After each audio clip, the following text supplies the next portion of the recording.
नमस्कार, आपके साथ मैं अनामिका अजय मिश्रा। हरियाणा में निकाय चुनाव को लेकर सियासी हलचल तेज हो गई है। भारतीय जनता पार्टी जल्द ही अपने उम्मीदवारों की सूची जारी कर सकती है। दिल्ली में हुई पार्टी की अहम बैठक में उम्मीदवारों के पैनल पर मंथन किया गया, जिसमें मुख्यमंत्री नायब सिंह सैनी समेत कई वरिष्ठ नेता मौजूद रहे। उधर कांग्रेस भी निकाय चुनाव के लिए पूरी तरह से एक्टिव मोड में नजर आ रही है। रिपोर्ट देखिए।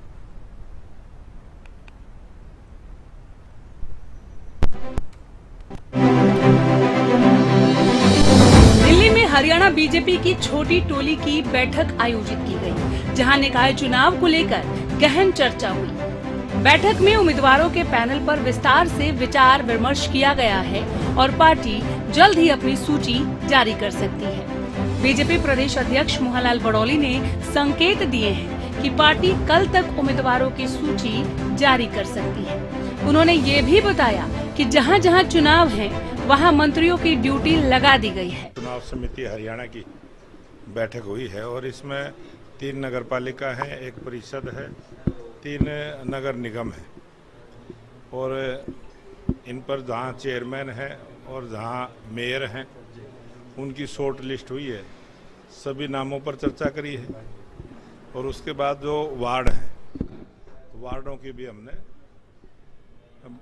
एक उम्मीदवार जिसका भी नॉमिनेशन आया था सभी पर चर्चा करते हुए उसको भी शॉर्ट लिस्ट करने का काम किया है और आज तकरीबन सभी का शॉर्ट लिस्ट बन चुकी है। हमारी जैसे होती है और उस छोटी टोली में बैठ के उनका पैनल जो है, जो मेयर का और चेयरमैन का है, वो केंद्र को भेजा जाएगा और उसके बाद जैसे ही वहाँ से अनुमति होगी उसकी घोषणा होगी। 31 तारीख से नॉमिनेशन शुरू होगा, हो सकता है 21 तक ये। इधर मुख्यमंत्री नायब सिंह सैनी कल मंत्रियों और विधायकों के साथ एक अनौपचारिक बैठक करेंगे। ये बैठक दोपहर 3 बजे मुख्यमंत्री आवास पर होगी, जिसमें निकाय चुनाव की रणनीति पर चर्चा होने की संभावना है। वहीं कांग्रेस ने भी चुनावी मैदान में तेजी दिखाते अपने मेयर उम्मीदवारों की घोषणा कर दी है। सोनीपत से कमल दीवान और अंबाला से कुलविंदर कौर को उम्मीदवार बनाया गया है। कांग्रेस का कहना है कि वो जनता के मुद्दों को लेकर पूरी मजबूती के साथ चुनाव लड़ेगी। उम्मीदवार घोषणा कर दी। उनमें सोनीपत से श्री कमल दीवान जो देवराज दीवान पूर्व विधायक के बेटे हैं और आपके अंबाला से कुलजीत कौर सैनी है बरादरी से, वो उनको हमने ओबीसी महिला के रूप में, और आज सुधा भारद्वाज जी का हमने पंचकुला से सर्वसम्मति से फैसला हमारी कांग्रेस पार्टी की मीटिंग में हो गया था। 2 दिन पहले थी, कल भी मेरी हरिप्रसाद जी की हुड्डा साहब के हम लोगों में मीटिंग थी, उसमें सर्वसम्मति से बात हुई है। और जो स्थान बचे हमारी मनसा है पार्षद लोगों को भी हम लोग सिंबल से चुनाव लड़ाएं। सवाल जीत हार का नहीं है, सवाल ये है कि पार्टी का सिंबल एक एक नीचे तक, वार्ड तक, गली तक, मोहल्ले तक जाना चाहिए ताकि लोग अपनी चॉइस से वोटिंग कर सकें। अब देखना होगा कि बीजेपी अपनी सूची कब जारी करती है और निकाय चुनाव में दोनों प्रमुख दलों के बीच मुकाबला कितना दिलचस्प होता है। Bureau report, Haryana news.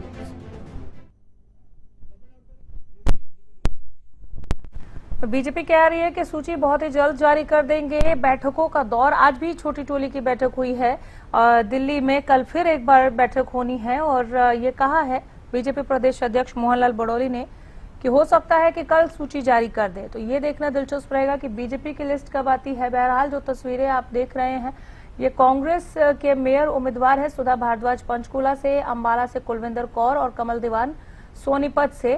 Congress ने इन पर भरोसा जताया है। अब देखना होगा कि बीजेपी के मजबूत संगठन के सामने कांग्रेस की रणनीति क्या रहती है। सवाल कई है। सवाल ये भी कि क्या कांग्रेस इस चुनाव को राज्य सरकार के खिलाफ जनमत संग्रह की तरह देख रही है। कांग्रेस इस चुनाव को किस तरह से अपने पक्ष में निकाल ले जाने की कवायद में जुटी हुई है और वो कवायदें उसके कितने काम आएंगी, कितना रंग लाएगी, ये जानना बहुत ज्यादा दिलचस्प हो जाता है। और आईएनएलडी की क्या भूमिका है इन चुनावों में और कितनी तैयारी उनकी तरफ से एक तीसरे विकल्प के रूप में उभरने को लेकर, ये जानना भी यहाँ जरूरी हो जाता है। तो बीजेपी के भीतर अंदर खाने लगातार मंथन का दौर चल रहा है। हम बैठक पे बैठक देख रहे हैं। बीजेपी कह रही है कि बहुत जल्दी हम अपनी ओर से भी सूची जारी कर देंगे, हमारे उम्मीदवार के नाम भी सामने होंगे। और सबसे ज्यादा दिलचस्प और सबसे अहम सवाल ये कि निकाय चुनाव में स्थानीय मुद्दे ही इस बार हावी रहेंगे या राष्ट्रीय राजनीति भी असर डालेगी। इस सवाल का भी जवाब हम तलाश रहे हैं। क्या ये चुनाव 2029 के बड़े राजनीतिक समीकरण की दिशा तय करेगा, ये जानना भी बेहद जरूरी।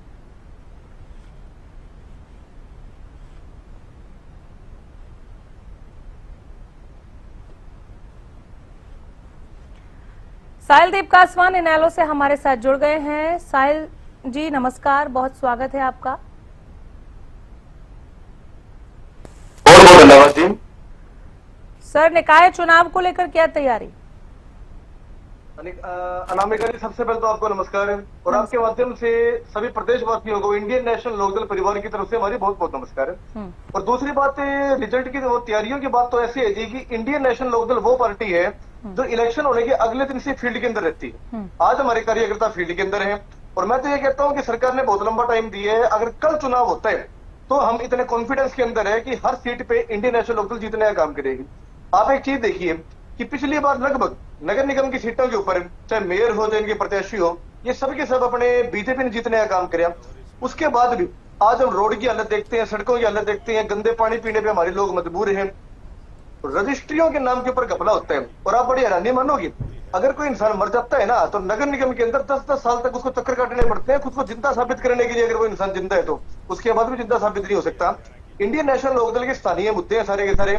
और हमारी कल भी मीटिंग थी पार्लियामेंट्री बोर्ड की और हमने हमारे प्रभारी नियुक्त करे हैं और 22 तारीख तक हमारे जितने भी प्रभारी हैं वो हमारे सभी प्रत्याशियों के नाम आपके सामने रखने का काम करेंगे। और 23 तारीख को हमारे सभी प्रत्याशी नॉमिनेशन फाइल करेंगे और सभी प्रत्याशी इंडियन नेशनल लोकदल के सिंबल के ऊपर ही लड़ने का काम करेंगे। और आज जो जनता का रुझान हमें देखने को मिला है, जो जनता इंडियन नेशनल लोकदल को पलकों में बिठा रही है, इस चीज से मैं सीधी एक बात कह सकता हूं कि अब की बार कोई इंडियन नेशनल लोकदल पार्टी की जीत की लड़ाई नहीं, हमारी लीड की लड़ाई है। और जनता के विश्वास के ऊपर भारी बहुमत से हम जीतने का काम करेंगे क्योंकि जनता की पार्टी ही इनेलो पार्टी है। कांग्रेस आज ये नहीं पता लग रहा किस कांग्रेस के प्रत्याशी को टिकट मिले। भूपेंद्र हुड्डा गुट अलग है, रणदीप सुरजेवाला गुट अलग है, शैलजा गुट अलग है, वीरेंद्र डूमर खां अलग है। और बीजेपी की अगर हम बात करते हैं तो इनके पास कोई स्थानीय मुद्दे नहीं है, इनके पास यही मुद्दे हैं हिंदू खतरे में है, मुसलमान खतरे में है। तो आज जनता ने विश्वास दिलाया और बड़ी मजबूती से हम लोग लड़ने का काम करेंगे और लगभग सीटों पे या सभी सीटों के ऊपर इनेलो पार्टी भारी मतों से विजयी साबित होगी। सर, मैं आपसे पूछने तो ये वाली थी कि तीसरे विकल्प के रूप में आप लोग किस तरह से तैयार है या कहां अपने आप को देखते हैं, लेकिन जिस तरह से आपका जो जोश है और जो विश्वास है कि हम सभी सीटों को ही जीत लेंगे और बीजेपी और कांग्रेस को पछाड़ देंगे, आप बता भी रहे हैं कि हम स्थानीय मुद्दों पर उतर कर आए हैं, आप कह रहे हैं कि बीजेपी कमजोर है, कांग्रेस कमजोर है, ठीक है, ये एक प्रवक्ता के तौर पर आपकी बात हो गई। अब जरा ये बताएं सर कि संगठनात्मक ढांचा जो है आप लोगों का, INLD का, इन चुनाव के लिए कितना तैयार है? सबसे पहली बात तो हम ढांचे की अगर बात करें और अगर आप फील्ड का सर्वे चलाएंगे मैम हाँ। तो फील्ड के ऊपर हमारे कार्यकर्ता जनता की मुसीबतें देखने के लिए तैयार है। दूसरी बात, अभी भी अगर आप मंडियों के अंदर जाके देखेंगे तो पिछले 25 दिन से मात्र इंडियन नेशनल लोकदल के पदाधिकारी और कार्यकर्ता किसानों की लड़ाई को लड़ने का काम कर रही है। वहां ना तो कांग्रेस है, ना कोई और पार्टी है, ना वहां बीजेपी है। तो इस स्थानीय मुद्दे के अंदर भी मैं आपसे एक बात कहता हूं, आप ये कह रहे हो कि हम कॉन्फिडेंस के अंदर है, इनेलो पार्टी कभी हवा के अंदर बातें नहीं करती। हमारे अंदर ये कॉन्फिडेंस भरा है तो जनता ने भरे और जनता ने हमें विश्वास दिलाया है कि हमने बीजेपी को देख लिया, हमने कांग्रेस को देख लिया। जहां कांग्रेस गुटों में बड़ी बड़ी है और 37 विधायक होने के बावजूद भी 37 जगह इनकी जूतियों में खीर बट रही है। वही दूसरी ओर अगर हम बीजेपी की बात करते हैं तो बीजेपी के अंदर एक हमारा हरियाणा प्रदेश धरनों का प्रदेश बन चुके हैं। मैं आपको चैलेंज करता हूं, आप किसी भी नगर निगम दफ्तर के बाहर जाए पूरा हरियाणा प्रदेश के अंदर, आपको वहां पे लोग धरने के ऊपर बैठे मिलेंगे, कई कई महीनों से बैठे मिलेंगे, उसके बाद भी उनका समाधान नहीं हो रहा। मेरी मदर का नाम हमारे हाउस टैक्स के अंदर गलत लिख दिया था। आज मैं पिछले 3 साल से खुद चक्कर काट रहा हूं एक प्रदेश का अध्यक्ष होने के नाते, लेकिन हमारा नाम ठीक नहीं लिखा गया अब तक। तो क्या मुद्दों के ऊपर लोग बीजेपी को वोट देंगे और क्या मुद्दों को लेकर ये जनता के सामने जाएंगे? बस हवाई बातें हैं, बड़ी बड़ी बातें हैं। दूसरी बात है, आप एक ग्राउंड सर्वे चलाओ, मैं आपकी चैनल को देखता रहता हूं। मैं आपको इस चीज का निश्चित तौर के ऊपर दावा करता हूं कि 90% लोग ही इस चीज का दावा करेंगे कि आज विकल्प के तौर के ऊपर और विपक्ष के तौर के ऊपर केवल इंडियन नेशनल लोकदल ही फील्ड के अंदर है और कोई फील्ड के अंदर नहीं है। नमस्कार आप दोनों को, और आप दोनों का भी पैनल में मैं स्वागत करती हूं। राजवीर जी, आप सुन रहे थे साहिलदीप को? जी नमस्ते। नमस्कार सर। साहिलदीप, इनेलो प्रवक्ता कह रहे हैं कि आप लोगों के पास चुनावी समर में उतरने के लिए कुछ खास है नहीं, धरनों का प्रदेश आपने बना दिया। वो अपनी माताजी का भी जिक्र कर रहे हैं कि कैसे नाम गलत चढ़ाया और 3 साल से चक्कर काट रहे हैं दफ्तर के, लेकिन अभी तक उनका ही नाम नहीं ठीक हो पाया, इन्हीं का काम नहीं हो पाया। तो आम पब्लिक का आप क्या काम करेंगे, ये आरोप है इनका। भारतीय जनता, मैं तो पहले से नमस्ते करूंगा सभी को, प्रवक्ता साथियों को और आपके दर्शकों को। अनामिका जी, भारतीय जनता पार्टी की सरकार लगातार बेहतरीन काम करके तीसरी बार हरियाणा में आई है, जिसे जनता ने भरपूर आशीर्वाद 48 विधायकों के साथ दिया। और ये छोटी बात नहीं है, क्योंकि जो लोग गढ़ गढ़ों को गड़बड़ करने का काम भारतीय जनता पार्टी के कार्यकर्ताओं ने, हरियाणा की जनता ने मिलकर किया है। और ये साबित किया, बार बार जो जीत हो रही है, ये जीत नरेंद्र मोदी जी और नायब सैनिक जी की जो नेतृत्व में जो सरकार चल रही है हरियाणा में डबल इंजन की, उसको ट्रिपल इंजन में बदलने का समय है अभी। क्योंकि जो जहाँ चुनाव हो रहे हैं वहाँ भारतीय जनता पार्टी के मेयर और वो क्या बोलते प्रधान है। तो मुझे लगता है कि ये इनेलो के पास कहने का कुछ है नहीं। 2 विधायक निर्देशन के और 3 परिस्थितियों में बने हैं, वो पूरा हरियाणा जानता है इनका। और ये कहते हैं कि जनता के देशी तो 22 साल से इनको ठिकाने को लगा रखा है जनता ने। कौन इनको सत्ता पे आने देती? क्योंकि इनकी जो लूट और झूठ की जो राजनीति है, उस राजनीति को जनता ने उखाड़ फेंका और आने वाले समय में भी कोई उम्मीद नहीं। और पहली बात, दूसरी बात, ये लोग जो शहरों के जो चुनाव हो रहे हैं नगर निकाय के, उनमें इनका वजूद ही नहीं गई। ये तो कहीं एक वाराणसी भी जीत सकते हैं लोग, अगर जीते तो मुझे पता ही है। लेकिन ये हवा भाई बातें करने से कुछ होता नहीं है। हरियाणा की सरकार ने जो लगातार काम किया है शहरों के विकास में, ये विकास एक सतत चलने वाली प्रक्रिया, इसमें परिवर्तन होते रहते हैं। जैसे जैसे जनसंख्या बढ़ती है ऐसे ऐसे नए आइडियाज आते हैं, नई योजनाएं आती है और उन योजना को इम्प्लीमेंट करने का काम हरियाणा की सरकार ने लगातार किया और करती रहेगी। इसी के नाते जो हमारी चुनावी तैयारी वो पूरी जोरों पर है। हमारी कल जो चुनाव समिति हमारी प्रदेश अध्यक्ष जी, हमारे मुख्यमंत्री जी और जो हमारे वरिष्ठ नेता है, उन्होंने सभी प्रभारियों को बुलाया, जिला अध्यक्षों को बुलाया और जो प्रमुख नेता है जो हमने ऑब्जर्वर लगा रखे, उन सभी को बुला के रिपोर्ट भी और जल्दी इसका फैसला हमको चुनाव में जो हमारे जो योद्धा लड़ने वाले हैं उनका हम घोषणा करने वाले हैं। और आने वाले समय में कब तक सर, कब सूची आ जाएगी? क्योंकि कल से नामांकन की प्रक्रिया शुरू होकर 25 तक ये प्रक्रिया चलेगी, तो जल्दी इसकी घोषणा हो जाएगी 1-2 दिन में। कोई ऐसी बात नहीं है। अब मैंने को पहले जनता ने इनको धूल चटाई, ऐसे इनको आईना दिखाने का काम अब की बार भी जनता करेगी। जनता इनको चिंते से भी छोड़ना पसंद नहीं कर रही है, समझ जाना चाहिए। ये जो ड्रामे करते हैं लोग, ये सब तुष्टिकरण की बात करते हैं, जो अपमानजनक बातें करते हैं मुख्यमंत्री जी के बारे में, मुख्यमंत्री जी के साथ आज पूरा हरियाणा खड़ा है। और ये तो इनके नेता है, 100 सत्य है, वो तो वो हमेशा अस्तित्व की बात करते हैं, अहंकार की बात करते हैं। और जनता को ये चीजें पसंद नहीं है। जनता को सेवा करने वाले मृदुभाषी लोग पसंद है, जो क्योंकि जनता से संवाद करना होता है, जनता को आदेश देना नहीं होता। और वो चीजें बार बार जनता ने इनको बताई है। 22 साल से लोगों उखाड़ फेंका है, लेकिन फिर भी ये लोग कहीं ना कहीं मतलब ठीक है, मीडिया में बोलने के लिए हो सकता है, लेकिन धरातल पर कुछ नहीं लिखा। धरातल पर कुछ नहीं है। ठीक है, मैं आ जाऊंगी उनके पास जवाब के लिए। कुलदीप वत्स से हमारे साथ कांग्रेस विधायक। सर, बीजेपी के मजबूत संगठन के सामने इस चुनाव में आप लोगों की रणनीति क्या है जीत के लिए? धन्यवाद आपका। देखिए, मजबूत हर पार्टी का है, बीजेपी का अपना मजबूत है, हमारा अपना मजबूत है और दलों का अपना मजबूत है। और हम मजबूती से पूरे प्लानिंग के तहत कांग्रेस पार्टी 3-4 इलेक्शनों को मजबूती से लड़ेगी। और जहाँ तक अभी प्रवक्ता हमारे साथी बोल रहे थे, मुझे पता नहीं कौन है, स्वागत है उन सबका भी। पर एक चीज जरूर कहूंगा, मैं तो 3-4 शहर है जो बड़े, जो इस गुड़गांव है, फरीदाबाद है, सोनीपत है, अम्बाला है, पानीपत है, करनाल है, सीएम सिटी जिसे कहते हो, पंचकुला है। आज इनके हालात जाके देख लो, आप खुद पता लग जाएगा कि प्रदेश की बड़े सिटी की जो सीएम सिटी के जो पता नहीं कौन कौन सी सिटियों का इन्होंने नाम दिया है, वो हालात जाके पता लग जाएगा। हर जगह कूड़े के ढेर हैं, विकास के नाम से कोई चीज नहीं है। आज पूरे उत्तर प्रदेश में लूट, खसूट और झूठ की राजनीति चली हुई है। संगठन मजबूत, मैं मानता हूँ, जो इस ठगबंदी का जो पैसा इकट्ठा करके हर उस व्यक्ति को दबोचने का काम ये सरकार कर रही है। पर धरातल पे आप जाके देखेंगे तो आपको ये पता लगेगा कि हरियाणा में कितना विकास कार्य हुआ है। ये हर व्यक्ति को पता है कि निगमों में कितना बड़ा भ्रष्टाचार है। मैंने मुद्दे उठाए थे, एक का आकर जवाब दिया हो तो बंदवाड़ी का मुद्दा है, इसमें कई 100 करोड़ का घोटाला हुआ। फरीदाबाद के अंदर कितना बड़ा घोटाला हुआ, पंचकुला में कितना बड़ा घोटाला हुआ। मुझे बताओ कितने लोगों पर इन्होंने कार्रवाई की है। ये तो निगम का एक लूटने का एक इन्होंने धंधा बना लिया है। पूरे निगम के नाम पे पूरे शहरों को एक बर्बाद करने का काम ये लोग और ठेकेदार और अफसर और ये सरकार मिलकर कर रही है, और ये बड़ा दुर्भाग्य है। अब आप लोगों ने मन बना लिया, लोगों से गलतियां हुई हैं, लोगों ने देख लिया कि जो बीजेपी की ये जो ट्रिपल सरकार की बात करते हैं, ट्रिपल सरकार ने तेल निकालने का काम किया। ट्रिपल सरकार नहीं, तेल निकालने वाली सरकार बन चुकी है। जवाब दे दीजिए राजवीर जी। कुलदीप जी का मैं नमस्ते करता हूँ। अच्छे वक्ता है और अच्छा बोलते हैं, इसमें कोई दो राय नहीं है।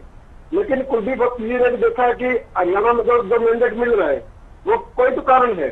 ऐसा तो नहीं है कि हवा में बहुमत मिल जाता है, 48 सीटें मिल जाती है, 47 मिल जाती है, ठीक है ना। तो ये जनता में जो हमने डिलीवर किया है 12 साल में, क्योंकि हम लोग लगातार काम करते हैं, फील्ड में हमारे कार्यकर्ता लगातार एक्टिव रहते हैं। लेकिन जो विपक्ष की बात है तो विपक्ष का मैं उन बातों को नहीं जाना चाहता कि भाई राज्यसभा चुनाव में इनके पास क्या प्रकरण हुए हैं, कांग्रेस ने क्या प्रकरण किए, वो सबको पता उन चीजों का।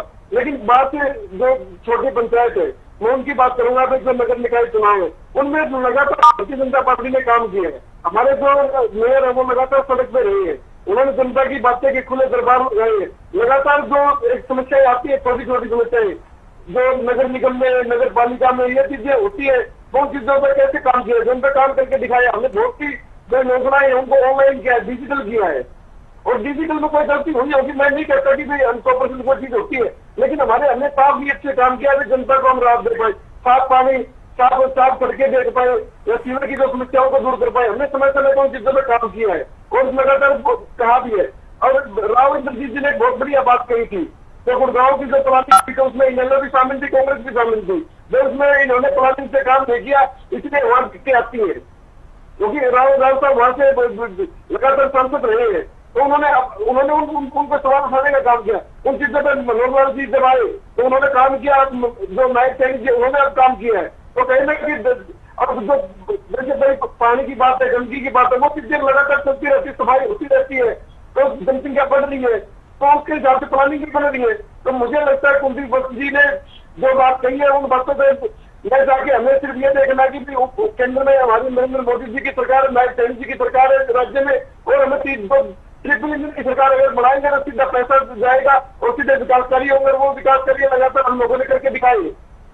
आप ये कह रहे सर कि चूंकि आप सत्ता में हैं इसलिए आपको वहां पर मौका मिलेगा और वो काम किया है सरकार ने कि लोग आपको चुनेंगे और सीधा पैसा आएगा, क्योंकि आप सत्तासीन है इसलिए आपको लग रहा है कि चुनाव आप लोग बहुत आसानी से निकाल लेंगे। अनामिका की बात यह है कि भाई हमने काम किया, हमारा जो संगठन है वो एक्टिव है। हाँ। हम लोग जनता में हम लोग हमेशा रहते हैं। लेकिन कांग्रेस का क्या है, जो कांग्रेस मौसमी है, कांग्रेस में जब चुनाव होगा तब थोड़ी सी हलचल होगी, क्या नहीं निकलिए। कोई भी आप विधानसभा चुनाव लगा ले। दो आरोप आ गए हैं कुलदीप वत्स, एक तो कि आप लोग मौसमी हैं, मौसम वैज्ञानिक की तरह काम कर रहे हैं, दूसरा है जो लगातार सवाल घूम रहा है सियासी गलियारे में कुलदीप जी, वो ये कि आपसी गुटबाजी का भी अगर असर रहा तो फिर तो बेड़ा गर्क हो जाएगा। इस बात से मैं सहमत हूँ। कोई भी संगठन, कोई परिवार आपसी तालमेल से चलता है। कहीं ना कहीं छोटी मोटी कमियां रही है, जिसकी वजह से जो कमियां रही तभी तो हम आज विपक्ष में बैठे, इसमें नो डाउट। दूसरा एक चीज मैं जरूर कहूँगा आपको, हमारे साथी कह रहे थे कि राहुल गांधी जी कांग्रेस में रहे हैं, पर मैं ये भी सच्चाई के साथ कहता हूँ, मुझे नहीं पता कौन मेरे साथी यहाँ बैठे, भाई बैठे हैं, पर ये भी मैं सच्चाई से कह रहा हूँ, मैं कोई राजनीतिक से ऊपर उठ के बात कह रहा हूँ कि गुड़गांव एक वो सिटी है जो पूरे हरियाणा की पहचान, पूरे देश की पहचान वर्ल्ड के अंदर है। पर गुड़गांव की मेरे साथी अगर ये टाइम करे, आपके एमएलए, मंत्री, नेताजी सब आए तो मैं आपको दिखाऊंगा कि गुड़गांव का विकास मेरे साथ चले।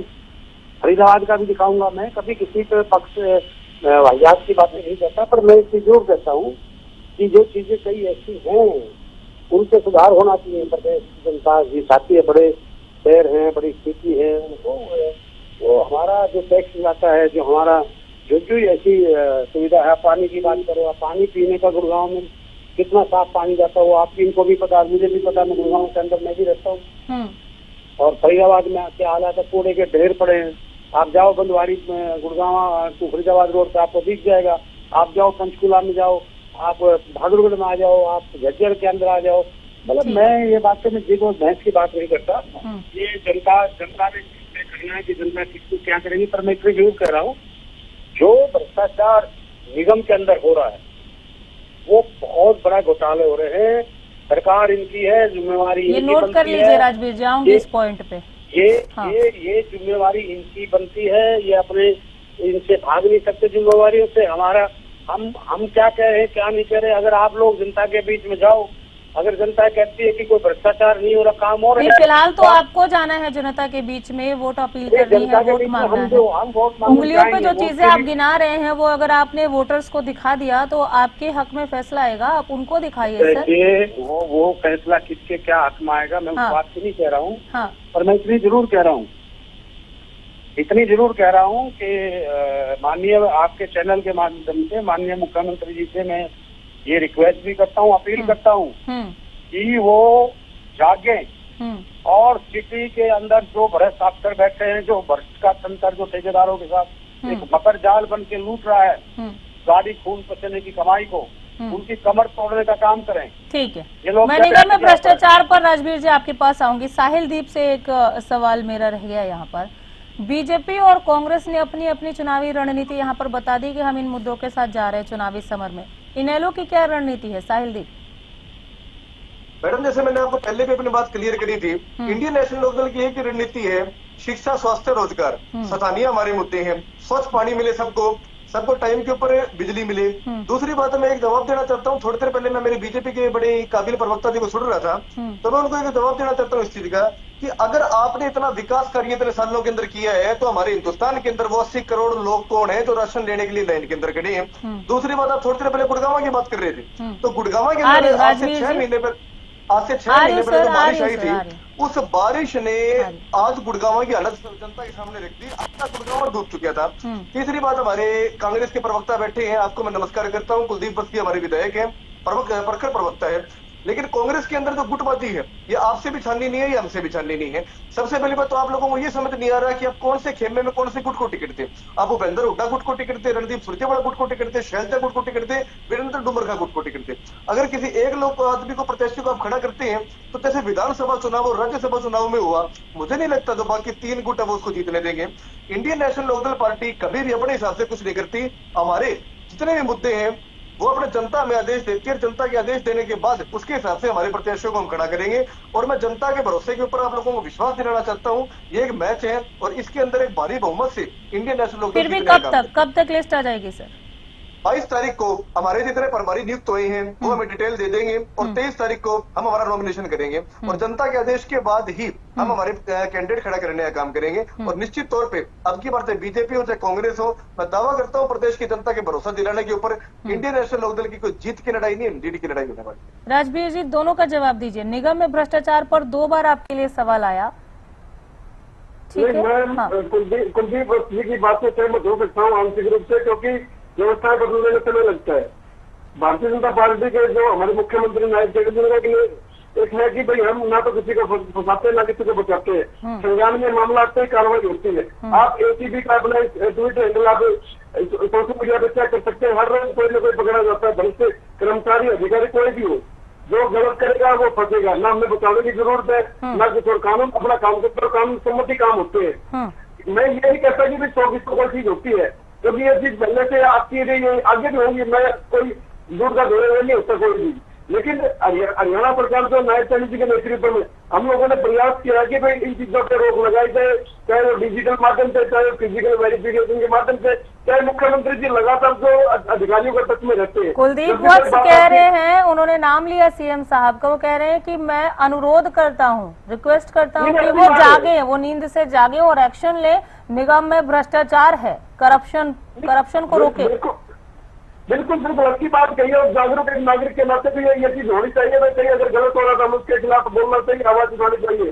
तो मैंने ये बात बोली ना, मुख्यमंत्री जी का साफ दूसरा क्लियर संदेश है कि गुड गवर्नेंस हमें देनी है, जनता को राहत देनी है और हर वो मुद्दा हमें जो जनता से कनेक्ट करता है उस मुद्दे को हल करने का हमने प्रयास करना है। और वो जो बात गुड़गांव की बात थी, वो आज की बातें वो लगातार चल ही रही है, तो कहीं ना कहीं धीरे धीरे सुधार हुए। आज नरवीर सिंह जी ने भी कहा कि भाई हम इसको आगे बारिश आएगी उससे कंट्रोल करेंगे, ये मैंने खुद भाषण में भी बोला है। मेरी पुरानी समस्या थी, समस्या दूर करने में समय लगता है, क्योंकि पानी के लिए भी जगह चाहिए, कहीं ना कहीं तो वो पहुंच जाएगा, उसका रास्ता भी बनाना पड़ता है। लेकिन तो इनेलो की बात है, तो इनेलो के पल्ले कुछ बचा नहीं है, ये खाली एक नेता की पार्टी है, विधायक इतने जनता के व्यक्ति होते थे, राज्यसभा में वोट करते हैं ये लोग इनका सुप्रीमो बोलते हैं 11 बजे मैं प्रेस कॉन्फ्रेंस करूंगा। लेकिन फिर भी आप उनको एटलीस्ट तीसरे विकल्प के रूप में तो देखें सर, वो तो कह रहे हैं कि हम सारी सीटें जीत ले जाएंगे।